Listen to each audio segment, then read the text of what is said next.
pés, vamos ler a Santa Palavra de Deus no Evangelho conforme escreveu João. Vamos ler o capítulo 11 desse Evangelho e vamos meditar em 5 versículos, do verso 1 até o verso 5, para a nossa meditação.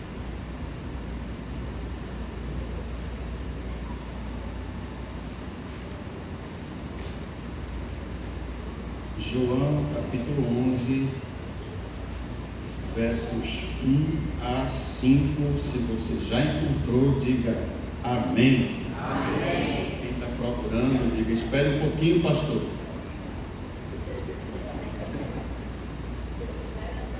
A mocidade, todo mundo já achou já? A mocidade? Graças a Deus. O filho do pastor Gilson achou já?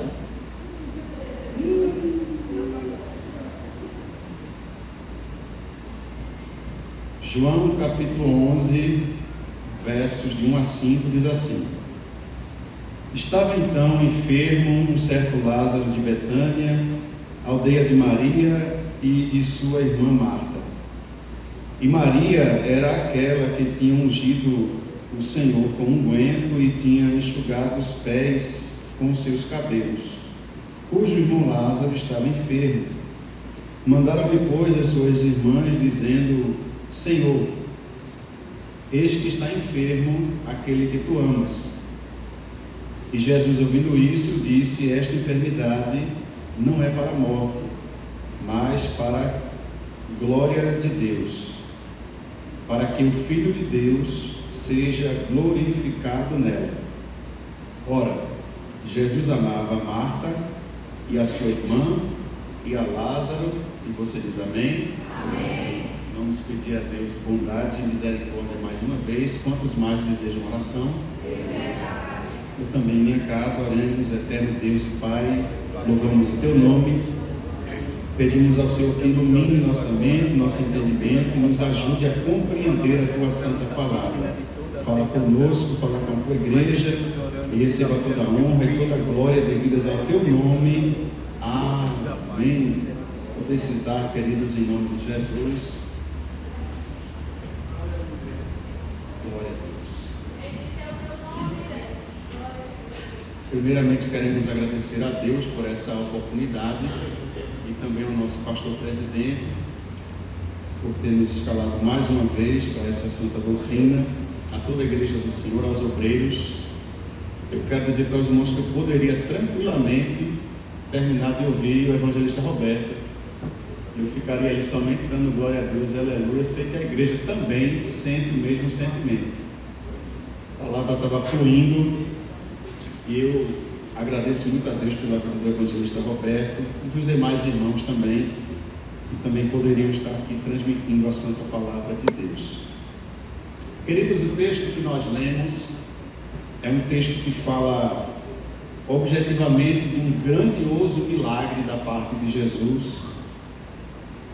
E esse capítulo 11 inteiro do Evangelho de João vai narrar com detalhes o que Jesus fez naquela pequena aldeia de Betânia, que movimentou toda a aldeia em si, modificou a rotina daquele local, porque todo mundo ficou sabendo.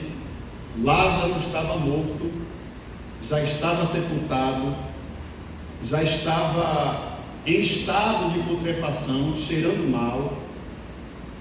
A cidade, a pequena aldeia de Betânia se comoveu com a situação e, na medida do possível, do que cabia a eles, tentaram de alguma forma consolar as duas irmãs. E perder um ente querido não é fácil. Quem já perdeu alguém sabe como é a dor que sente.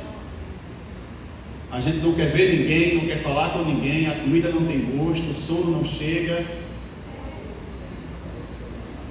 E o que resta é o tempo para cicatrizar a dor. Mas de repente a Bíblia vai dizer que Jesus chega na cidade, Jesus chega na aldeia, vai em direção àquela casa, vê o que está acontecendo, o clima de luto. A Bíblia vai dizer que a primeira pessoa daquela casa que aborda Jesus no caminho é Marta, e ela vai ao encontro de Jesus para dizer: se o Senhor estivesse aqui, o meu irmão não teria morrido. A convicção de Marta é tão grande que ela, juntamente com Maria, pede para Jesus vir. E no momento em que ela convida Jesus, Lázaro ainda não estava morto. E ela tinha aquela convicção na sua alma: Jesus vai chegar. Jesus vai chegar. A morte não vai alcançar nosso irmão, porque Jesus vai chegar. À medida que Jesus não chega e que a morte entra naquela casa, eu acredito que bateu um desespero naquela família. E o teor da frase que Marta fala para Jesus não é um teor muito amigável. Não é um teor de grandes amigos, é um teor de poucos amigos. É aquela palavra misturada com reclamação, misturada com decepção, misturada com tristeza. Se o Senhor estivesse aqui, era como se estivesse dizendo: por que o Senhor demorou tanto? E por causa da sua demora, meu irmão morreu. Era mais ou menos desse teor. Mas Jesus, ele vai em direção ao sepulcro onde Lázaro está, na presença de todos que ali estavam, manda retirar a pedra e dar aquele brado que muita gente já está acostumado a ouvir, né? Lázaro, vem para fora. E aquele defunto que já estava em estado de putrefação, que nada mais funcionava, era alguém que tinha ouvido, mas não ouvia, tinha olhos, mas não enxergava, tinha mãos, mas não sentia mais. Mas à medida que a voz do Eterno entra naquele sepulcro, o ouvido que não ouvia mais vai ter que ouvir a voz de Jesus. O corpo que já estava inerte tem que se locomover em direção à voz, porque ele deu uma ordem, não disse assim: Lázaro, acorda. Ele disse: venha para fora. E na frente de todo mundo, lá vem agora o ex-defunto saindo do sepulcro, agora vivo.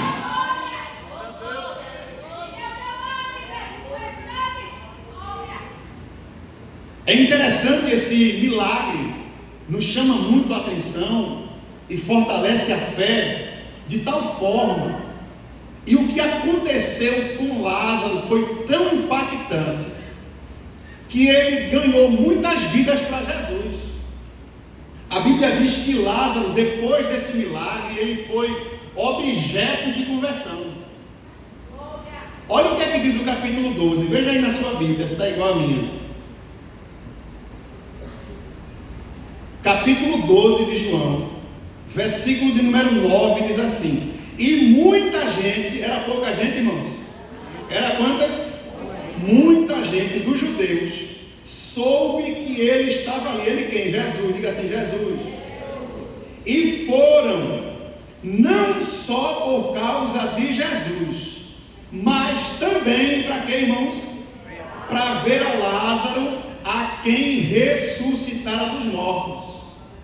Mas como nem tudo são flores, quem está dentro de um projeto de Jesus vai ser objeto de conversão de muita gente, mas também vai ser odiado por muita gente, porque o verso 10 diz assim: e os principais sacerdotes tomaram deliberação para matar também Lázaro. Já morreu uma vez, queriam matar pela segunda vez. Aí olha o que é que diz o verso 11. Sabe por que queriam matar Lázaro de novo? Porque o verso 11 diz assim: porque muitos dos judeus, por causa dele, iam e criam em Jesus. Você pode assim falar para duas pessoas: por causa de você, vai chegar muita gente para se converter a Jesus. Por causa da sua vida, da sua vida, da sua vida, da sua vida, da sua vida. Por causa da sua vida vai vir gente de outra cidade para ouvir a história do que Jesus fez na sua vida e vai dizer assim: eu quero aceitar Jesus também, por causa dela.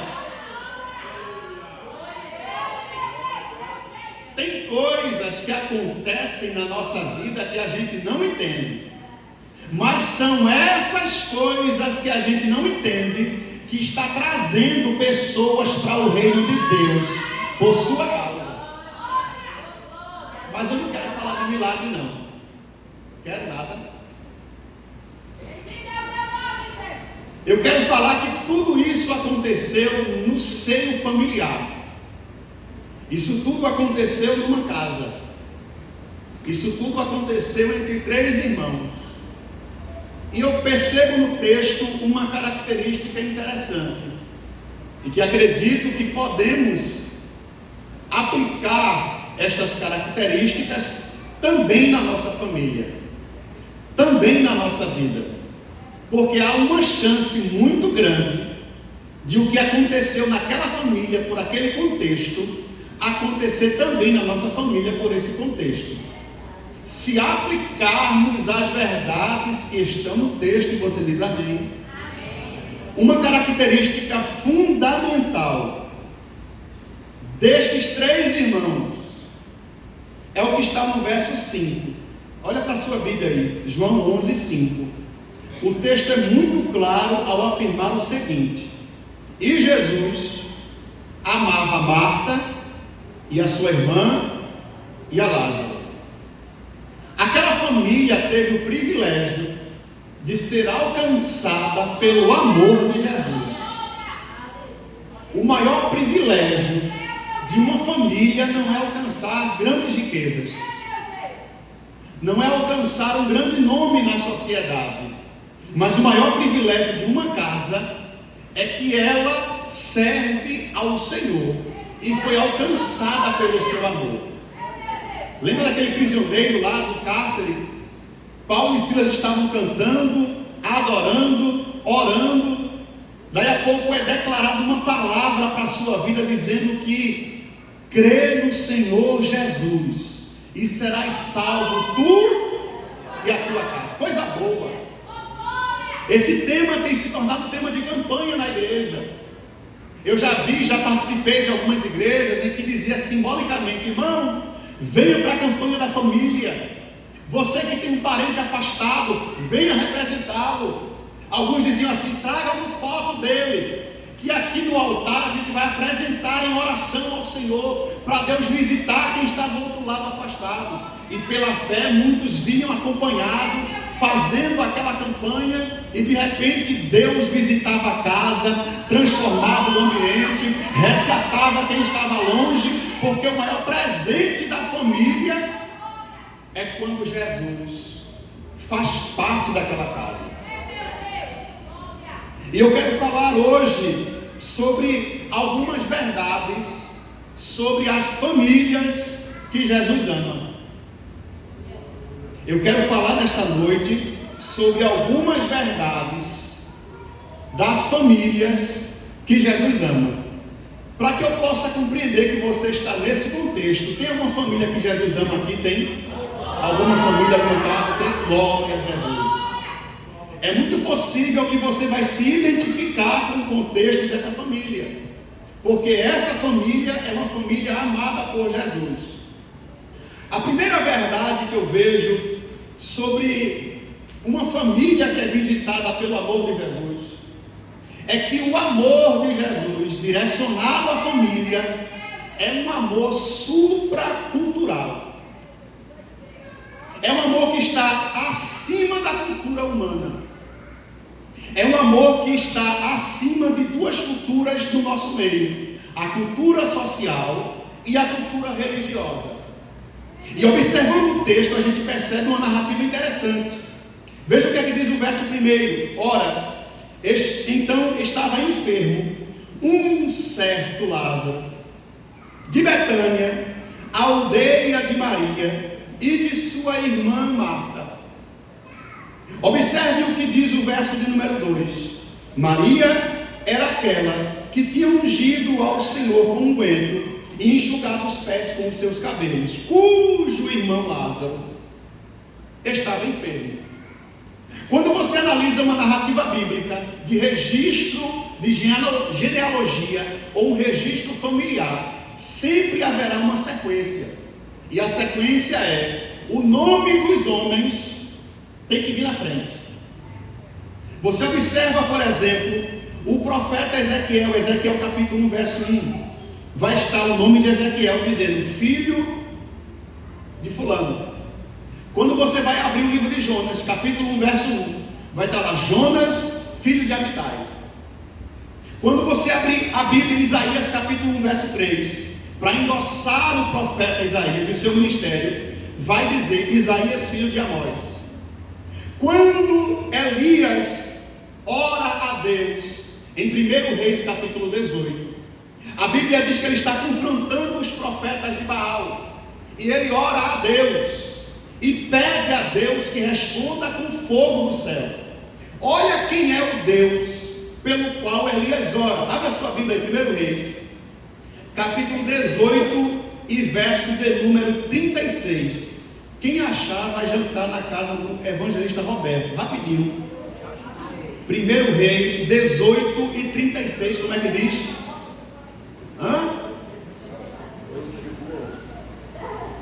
Pode ler. Tem vaga lá para chegou a hora do sacrifício da tarde. O profeta Elias se aproximou do altar e disse: ó Senhor, Deus de Abraão, Isaque e de Israel. Pronto, até aqui. Deus de quem? De Abraão, Isaque. Essa leitura de Deus é uma leitura cultural, porque Deus é endossado pelo patriarcado. A cultura vai dizer que para ser validado tal sentença ou registro, tem que o nome do homem encabeçar. Você vai ler, por exemplo, a genealogia de Cristo, você vai ver diversos homens elencados como chefe de família, porque só é validado um texto, uma sentença e um registro se estiver dentro de uma cultura. E quando eu olho para essa família, a família de Lázaro, a família de Marta e a família de Maria, o registro é feito de forma diferente, porque o texto começa dizendo assim: olha, um certo Lázaro estava enfermo. Quem é esse? Esse é de Betânia, a aldeia de Maria e de sua irmã Marta. O texto de Lucas capítulo 10, abre tua Bíblia aí, em nome de Jesus. Lucas 10 e 38 vai dizer até quem é a dona da casa. Lucas 10 e 38 diz assim: aconteceu que, indo eles a caminho, entrou numa aldeia, e certa mulher por nome de Marta o recebeu em sua, de quem era a casa? De Marta. A casa era de Marta. O registro vai dizer a aldeia de Maria, e essa importância está ligada ao verso 2, porque ela ungiu os pés de Jesus com óleo, com lágrimas, enxugou com os seus cabelos. Mas Lázaro é um certo qualquer um. Lázaro é alguém na narrativa. Lázaro não é alguém que encabeça a família. Lázaro não é alguém que encabeça a narrativa. Lázaro é um certo alguém que está enfermo, mas ele é enfatizado pela presença das irmãs. Alguém poderia dizer, dessa maneira aqui, Jesus não vai nem chegar lá, porque estão fora da cultura, estão seguindo outro protocolo, estão fugindo da ética, estão fugindo do registro formal, mas o amor de Jesus para com as famílias está acima da cultura humana. É interessante que dentro da mesma cultura, as mulheres eram colocadas em uma categoria diferenciada. Deuteronômio capítulo 29, é da sua Bíblia aí, irmãos, estamos na doutrina, viu? Deuteronômio capítulo 29, verso 10 e verso 11, veja como é que diz aí na sua Bíblia. Deuteronômio 29, verso 10 e verso 11, veja em que posição está a mulher. Vós todos estáis hoje perante o Senhor vosso Deus. Olha a lista, viu? Os cabeças das vossas tribos, os vossos anciãos, os vossos oficiais, todo o homem de Israel. Aí depois vem verso 11, os vossos meninos. Aí depois as vossas mulheres. Elas só perdem para duas categorias: o estrangeiro e os escravos. Olha que nível de importância. Para poder fazer uma lista e caber as mulheres, ela tem que estar lá embaixo. Na lista que apresenta-se na família de Lázaro, as mulheres estão aqui em cima. Porque Jesus é o Jesus que está acima da cultura. A cultura quer colocar a mulher num patamar inferior, dizendo que a mulher não pode, que a mulher não é capaz, que a mulher não alcança. Mas quando Jesus chega na casa, na família que ele ama, ele muda o contexto da cultura, levanta, exalta, capacita, unge, derrama dons, faz você brilhar na terra e exercer o seu papel de mulher, porque você não está debaixo de uma cultura machista, mas você está debaixo das mãos do Jesus que te salvou. O amor de Jesus está acima da cultura humana. Agora observe o que é que diz o texto. Lázaro, ele é um certo qualquer. Está enfermo alguém. Quem? Um certo Lázaro. Eu só sei de uma coisa: ele mora em Betânia e ele é o irmão de Maria e de Marta. Ah, já sei quem é. Para você saber quem era Lázaro, tinha que religar o nome dele às irmãs, porque ninguém sabia. Tentando Lázaro, era só mais um Lázaro.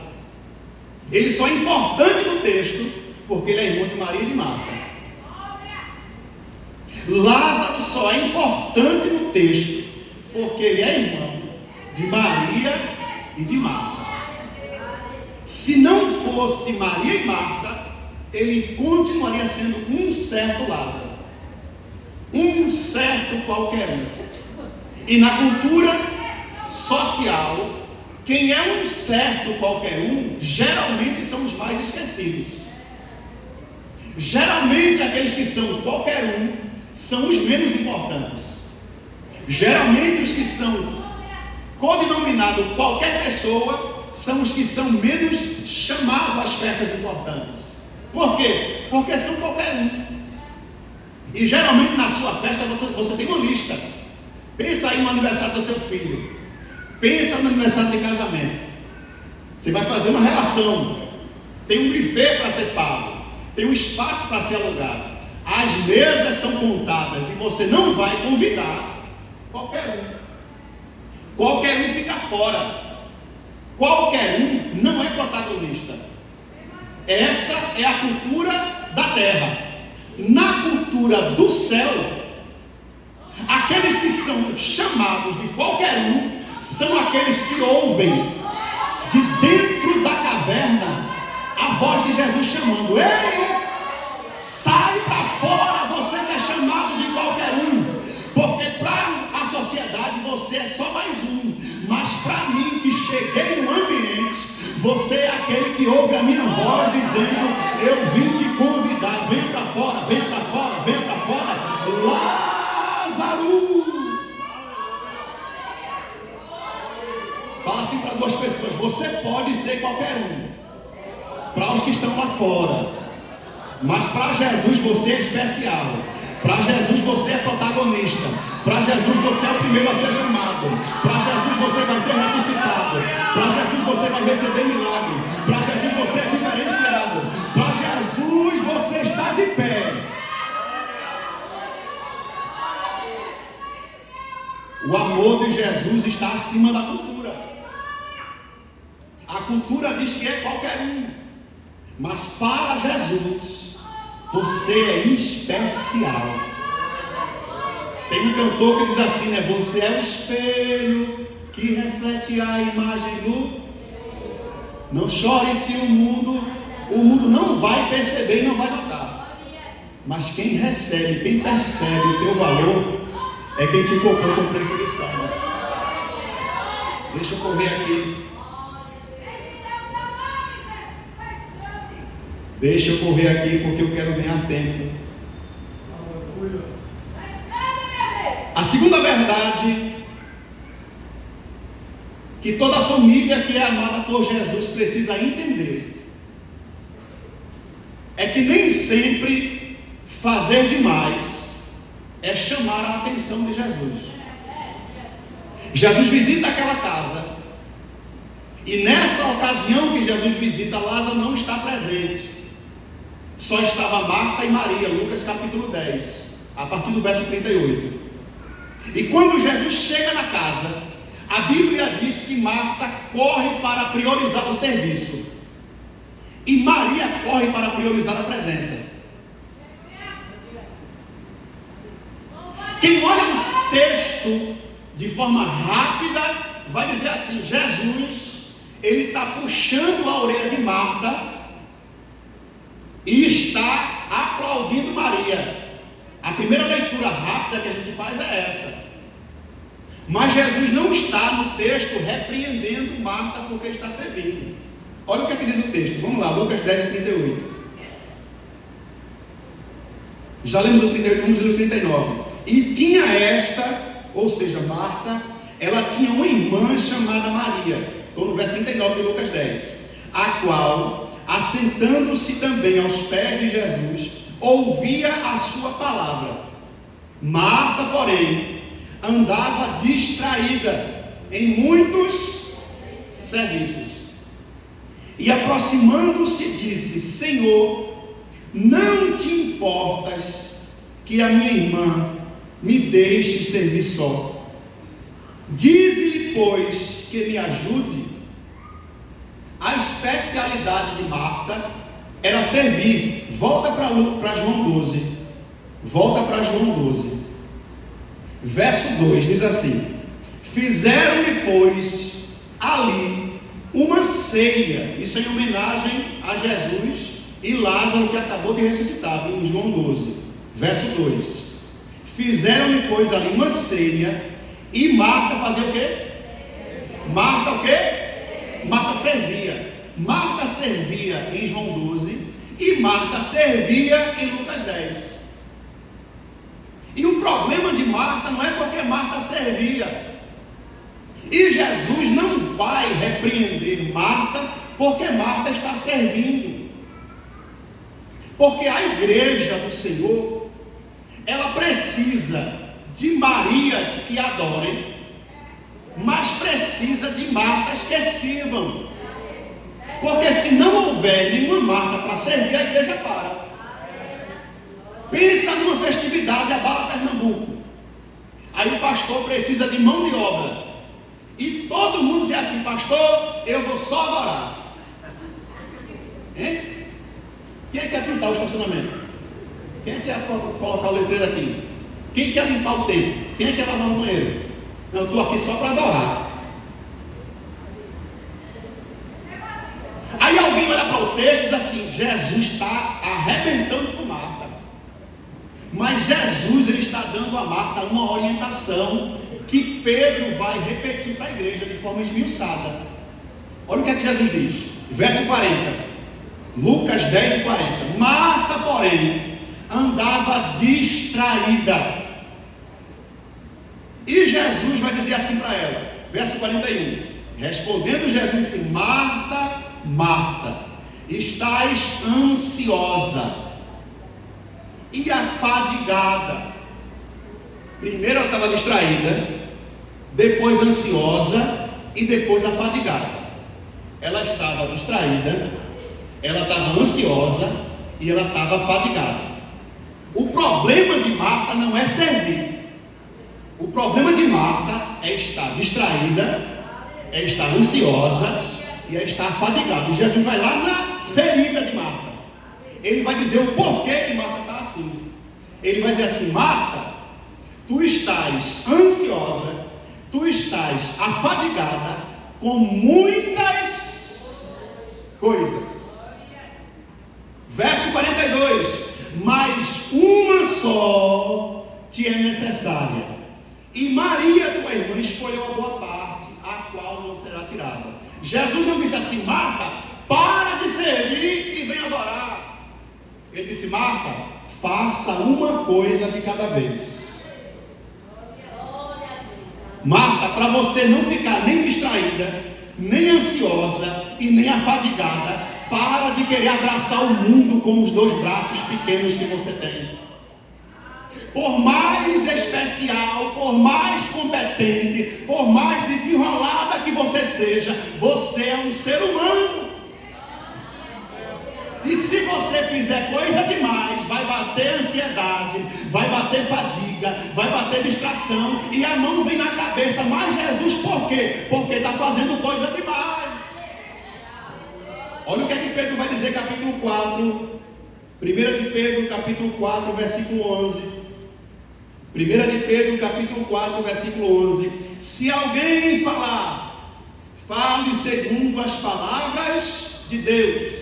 Se alguém administrar, administre segundo o poder que Deus dá, para que em tudo Deus seja glorificado por Jesus Cristo, a quem pertence a glória e o poder para todo sempre.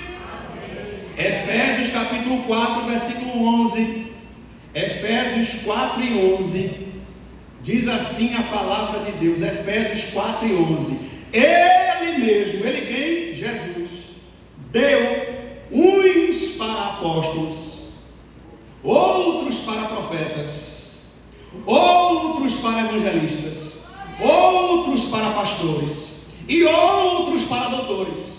Aí quando é que eu vou começar a ter fadiga, estresse, cansaço, desanimar? Aí é quando eu mesmo quero ser pastor, eu quero ser apóstolo, eu quero ser evangelista, eu quero ser mestre, eu quero ser doutor, eu quero fazer tudo. Mas Jesus disse, ele chamou uns.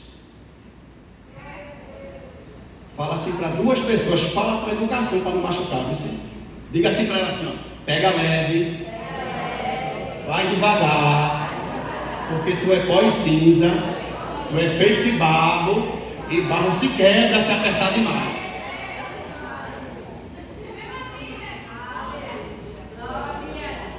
A família que Jesus ama precisa compreender que cada um tem a sua função especial. Capítulo 12 de 1 Coríntios, Paulo vai fazer uma analogia entre a igreja e a anatomia humana. Ele vai dizer, porventura poderia o olho dizer assim, eu sou mais importante do que o pé, porque eu enxergo as coisas. Aí o pé vai dizer assim, oxi, se não fosse eu, nem para a Pernambuco, nem na doutrina não chegava. Aí a mão vai dizer assim, eu sou mais importante, porque eu lavo uma lava a outra, as duas lava a cara, eu folheio as páginas para poder o olho enxergar. Já pensou se o corpo fosse todinho somente mão? A Bíblia em braille, para poder ler com o irmão aqui, ó.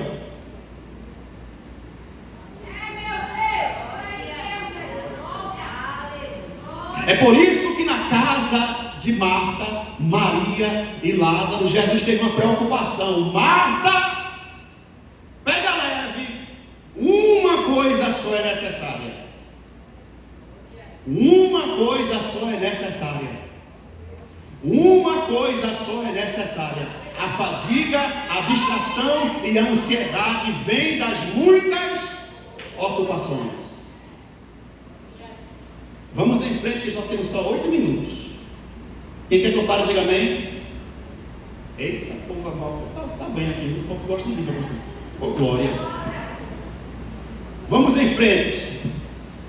Volta para João 12 de novo. Eu preciso compreender que o amor de Jesus para uma família não a torna imune às calamidades da vida.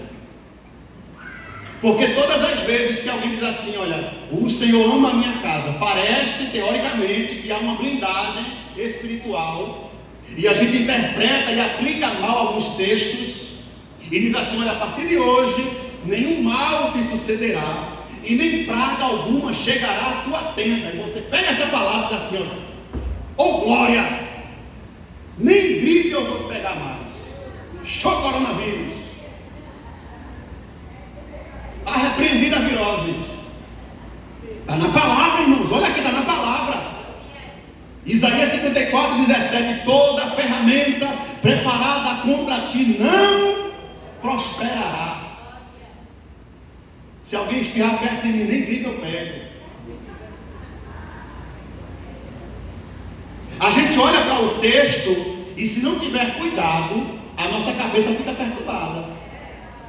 Porque Jesus ama Marta, Jesus ama Maria, Jesus ama Lázaro, e aquela família foi acometida de enfermidade. Jesus ama aquela família, mas aquela família está passando por um processo de luto, porque a morte chegou naquela casa.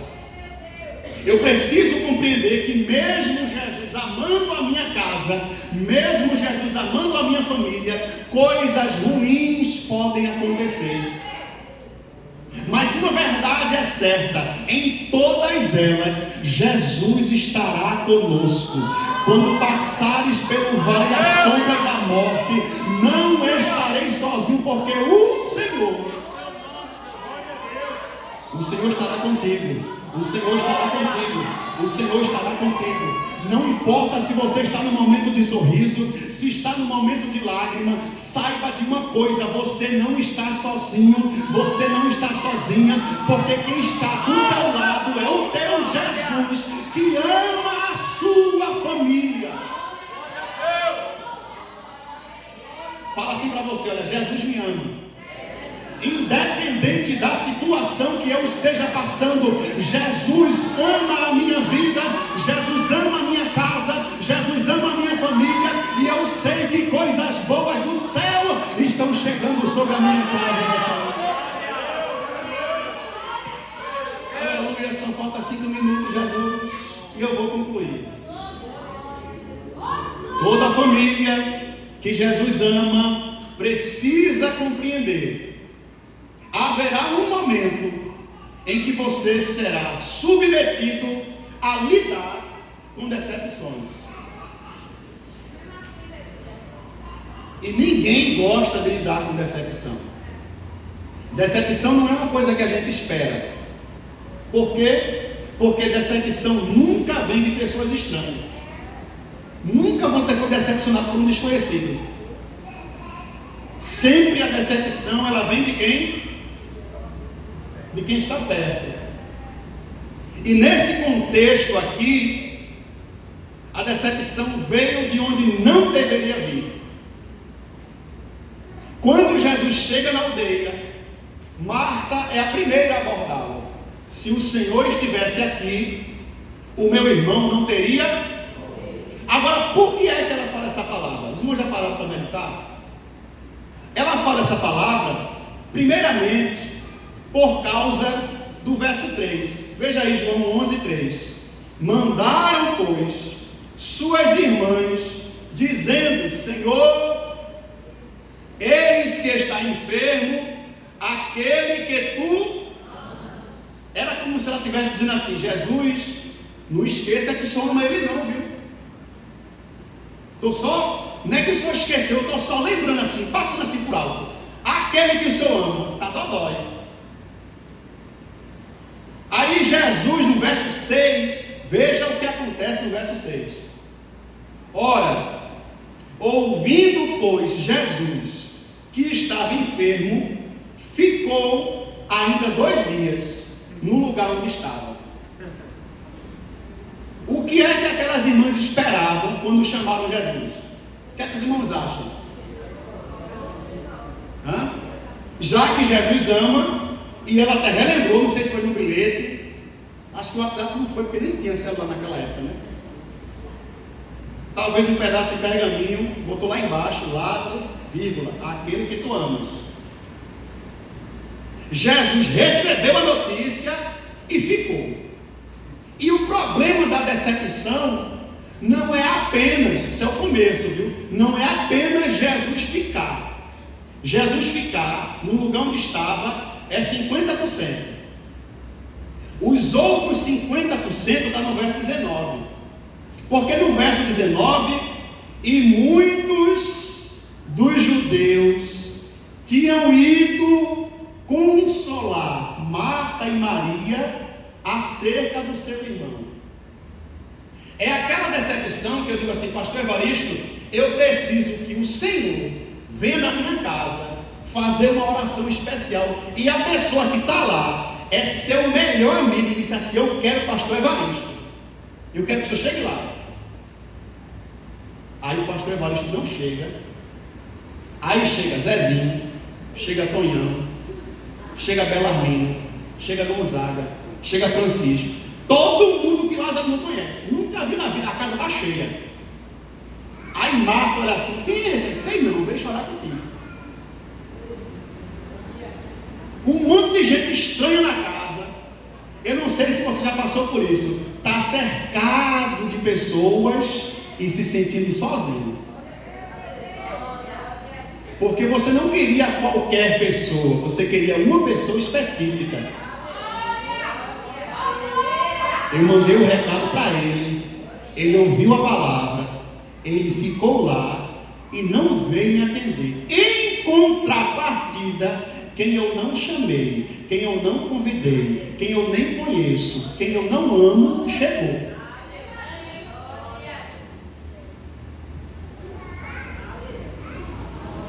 O problema foi tão grande, o problema foi tão terrível, que quando isso acontece, verso 20 vai trazer um problema gravíssimo para aquela família.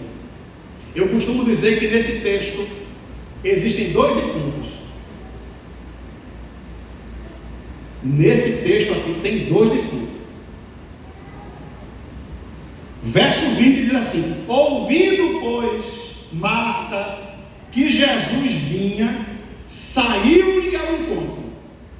Maria, porém, ficou assentada em casa. A dor era a mesma, sim ou não? A dor do luto era a mesma? Era a mesma. O irmão que morreu é o mesmo. O Jesus que não veio é o mesmo. Os estranhos que chegaram são os mesmos. Uma foi até Jesus, a outra foi para longe de Jesus.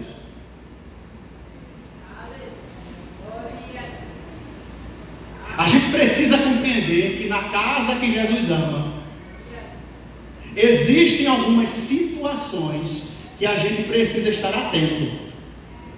Porque naquela casa, o defunto do holofote e dos cartazes era Lázaro. Todo mundo sabia que ele tinha morrido. A segunda defunta estava em casa sozinha, respirando. O coração estava batendo. Ela estava aparentemente de boa. Aí a irmã disse assim: olha, já que tu pode ficar aqui, eu vou para lá. Assim. Aí ela fica sozinha em casa. A multidão vai com Jesus para o sepulcro. Marta vai com Jesus para o sepulcro. E a segunda defunta fica em casa, aparentemente viva. Essa palavra defunta aqui é uma alegoria, viu? Não é literal, não. E por que eu a chamo de defunta enquanto estava ainda viva fisicamente? Porque ninguém em sã consciência, no momento de dor, em sã consciência espiritual, quer de livre e espontânea vontade ficar longe de Jesus. Pelo contrário, a dor e o sofrimento nos levam para perto daquele que pode aliviar a nossa dor. Querer estar perto de Jesus é natural do ser humano que está bem psicologicamente, do que está bem espiritualmente. Está doendo, está chorando, está sofrendo, mas eu vou correr para aquele que pode consolar a minha vida. Aí, enquanto está todo mundo dando atenção ao defunto principal, esqueceram de alguém em casa. Jesus continua conversando, Jesus continua falando com Maria, ou melhor, com Marta. E Marta vai dizer assim: se o Senhor tivesse aqui, meu irmão não teria morrido. E Jesus fala no verso 25: eu sou a ressurreição e a vida. Quem crê em mim, ainda que esteja morto, viverá. Eu sou a ressurreição e a vida. Quem crê em mim, ainda que esteja morto, viverá. Eu vou finalizar dizendo: a família que Jesus ama, Ele vai usar alguém da família para ressuscitar quem está morto dentro da família. Pastor, quem foi que ressuscitou Lázaro? Aí todo mundo sabe. Quem foi que ressuscitou Lázaro? Hein? Foi Jesus. Pergunto eu: quem foi que levantou a autoestima de Maria? Quem foi que, entre aspas, ressuscitou Maria? Porque Maria está em casa sem forças de buscar Jesus. Será que você lembrou de algum parente agora? Maria está em casa, sem nem querer saber que Jesus chegou ou deixou de chegar. Maria está em casa e não quer mais participar da festa, ou melhor, da organização do luto. Ela não está nem aí para o acontecimento, ela só quer ficar em casa sozinha. A psicologia e a medicina atual vai dar um nome para esse comportamento. É um comportamento de ansiedade, é um comportamento de isolamento, é um comportamento muito próximo do que a gente chama de depressão, porque a depressão leva você para longe do isolamento de todo mundo. Quem está com depressão não quer ver ninguém, falar com ninguém, conversar com ninguém, explicação de ninguém, quer ficar em casa sozinho no quarto trancado. É nesse momento que alguém vai trabalhar na mente dessa pessoa. Já diz o provérbio popular que mente vazia. Mas Marta escutou de Jesus uma palavra: eu sou a ressurreição e a vida. Quem crê em mim, ainda que esteja morto, viverá. Aí Jesus fala essa palavra e vai para o sepulcro. Marta ouve essa palavra e vai para casa. Olha o que diz a Bíblia, verso 28, para a gente encerrar.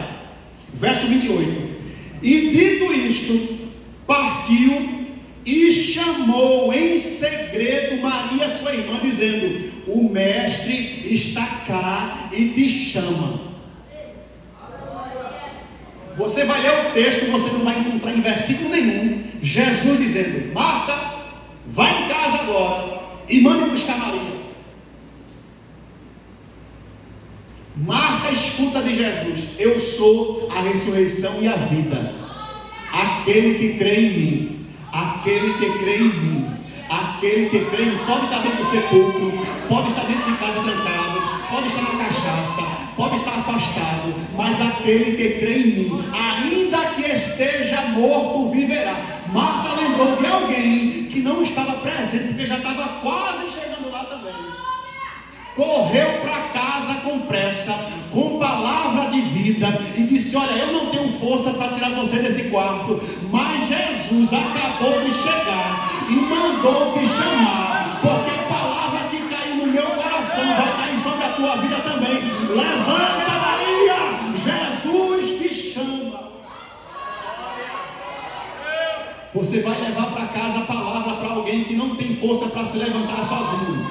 Você vai ser instrumento de Jesus para levantar alguém da tua casa que não quer saber de ninguém, não quer falar com ninguém, não quer caminhar para a igreja, não quer mais servir a Jesus, está em casa ferido, chateado, decepcionado. Você não tem como se tirar a pessoa dali, mas Jesus vai te usar como instrumento e como canal de força para alguém que está em casa trancado no quarto.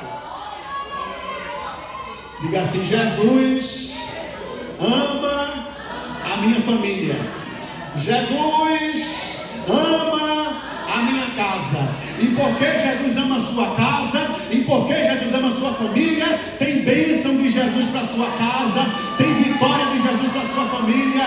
Não vai ficar do jeito que está. Jesus está chegando com vida e vida com abundância em nome de Jesus.